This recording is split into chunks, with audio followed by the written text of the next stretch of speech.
नहीं, एक दिमाग में एक बात है कि हमको वायरल होना है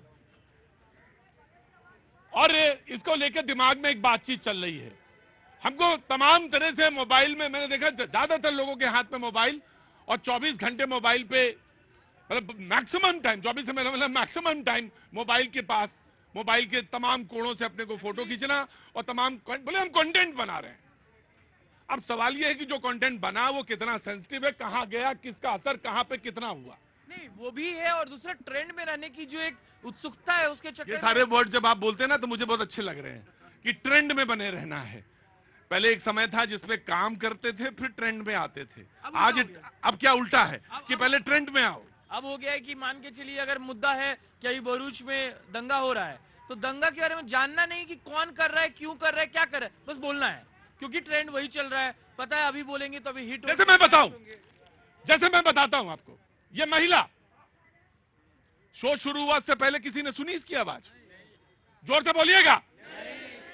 जब शो शुरू हुआ उससे पहले इस औरत की आवाज किसी ने सुनी? शो शुरू हुआ तो ऐसे आवाज आ गई। अब ये एक दिक्कत है और ये बहुत बड़ी दिक्कत है कि आप अगर बात करना चाहें तो बात नहीं कर सकते।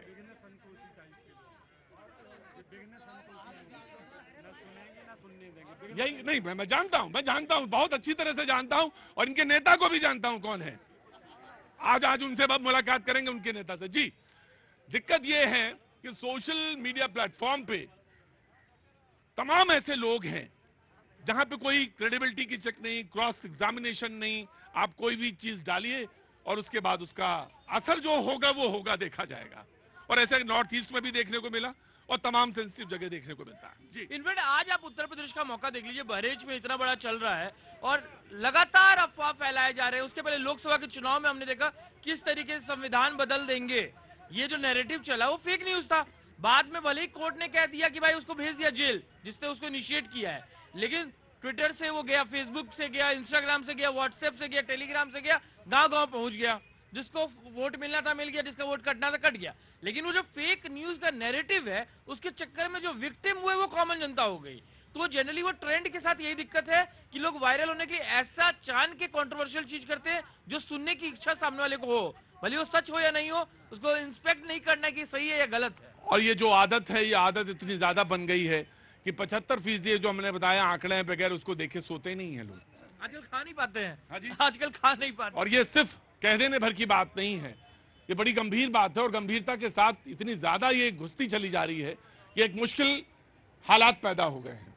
और निश्चित तौर से ये बहुत गंभीर सा प्रश्न है। यकीनन मैं आपसे बीच में बात और करूंगा।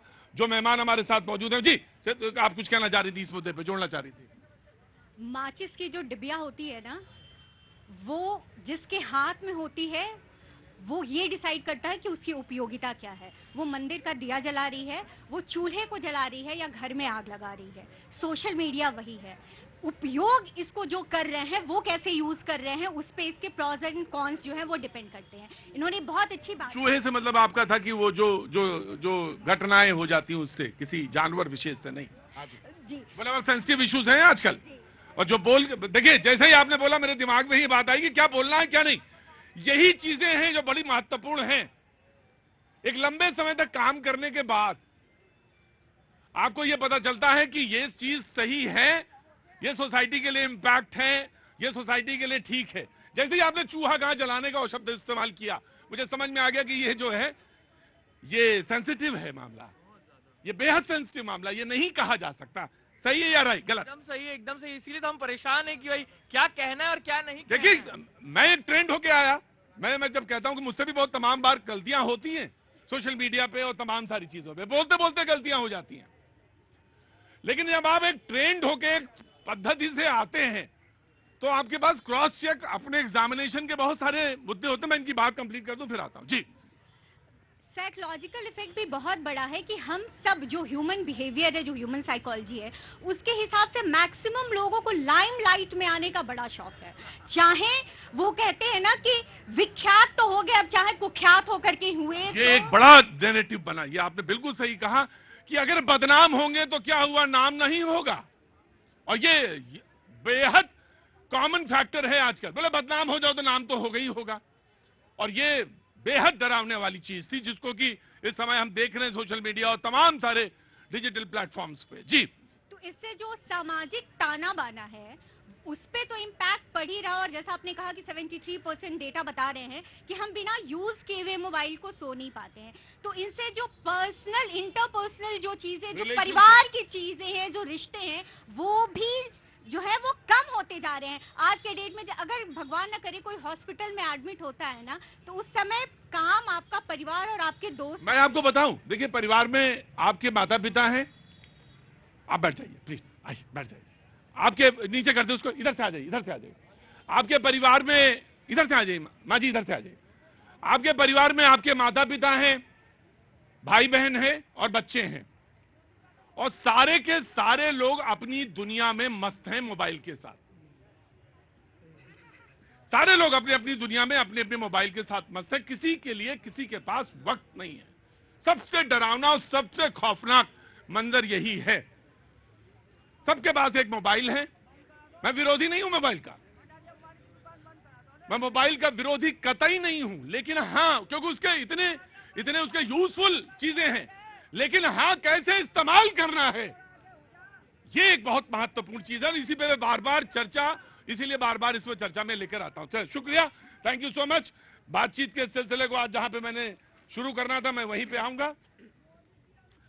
एक चुनाव खत्म हुआ, दूसरा चुनाव शुरू होने वाला है, यानी महाराष्ट्र के चुनाव पे बातचीत की चर्चा है। मुंबई में टोल को फ्री किया गया, जो हल्के वाहन है जो मुंबई में आप आते हैं, वो 5 जगह हैं जहां उन्होंने इसको 2-2.25 लाख करीबन वाहन है उसको उन्होंने फ्री किया है टोल से। दूसरा उन्होंने कहा कि है तो महाराष्ट्र की घटना, लेकिन उस पर तंज कसा बीजेपी के नेता ने और कहा कि एक जमाना था जब भू आंदोलन चलता था, अब आज एक जमाना है भू हड़प आंदोलन है, और वो कांग्रेस इसमें सक्रिय है। महाराष्ट्र के चुनाव, गठबंधन को लेकर चुनाव, तमाम समीकरण, और उसके बाद जो एनर्जी मिली है बीजेपी को हरियाणा से, वो उसके रथ पर सवार होकर बीजेपी इस समय सामने दिख रही है। सबसे पहले Congress and then the BJP will start. जी प्रतीक जी, औपचारिक ऐलान तो हो चुका है। आज देखिए हेमंत सोरेन जी के यहाँ, मंत्री के यहाँ ईडी पहुंच गई है, तो इससे ये तो स्पष्ट हो गया है कि चुनाव तो शुरू हो गया है। इसमें कोई ईडी से ईडी घंटी बजाती है। बिल्कुल, ईडी बताती है कि चुनाव आ रहे हैं। ऐसा ही हमारे हरियाणा में भी हुआ था। देखिए आज जो एक गंभीर विषय ये है कि लगातार इस देश में बीते 10 वर्ष से जो ये जहर घोला गया, उस जहरीली हवा से आज देखिए बहराइच में जो हो रहा है, कल जो हादसा हुआ, इससे पहले बाबा सिद्दीकी के साथ जो, देखिए लगातार इस देश के अंदर जो ये नफरत फैलाई गई, इसलिए राहुल गांधी जी कह रहे हैं कि इस देश के अंदर जो ये केरोसिन छिड़कने का काम भारतीय जनता पार्टी ने किया। हाँ साहब, आप चुनाव जीत जाते हैं। आपने हरियाणा का चुनाव भी जैसे तैसे अप्रत्याशित तरीके से चुनाव जीत लिया, लेकिन उस चुनाव जीतने का जो कहते हैं खामियाजा किसे भुगतना पड़ रहा है? आज देश के युवाओं को भुगतना पड़ रहा है। युवाओं को आपने जो कहते हैं हाथ में पत्थर, और जो जिस तरीके से आपने देखा कि वो एक वीडियो वायरल हो रहा है, गोपाल मिश्रा जिस तरीके से देखिए कैसे वो झंडा उतार रहा है। अरे आप अपने बच्चों को तो विदेश में भेजेंगे, देश में आने पर सांसद बनाएंगे, विधायक बनाएंगे, लेकिन इस भारत के बच्चों को आप जो है मैं दूंगा एक जड़, थोड़ा सा इन्होंने तुरंत हाथ उठाया, मैं बोला जी। विदेश में पढ़ने की बात करें, मैं बहुत छोटी टिप्पणी करूंगी। अखिलेश यादव और राहुल गांधी जी कहां से पढ़े हैं मैं राइट, कोई बात नहीं जी।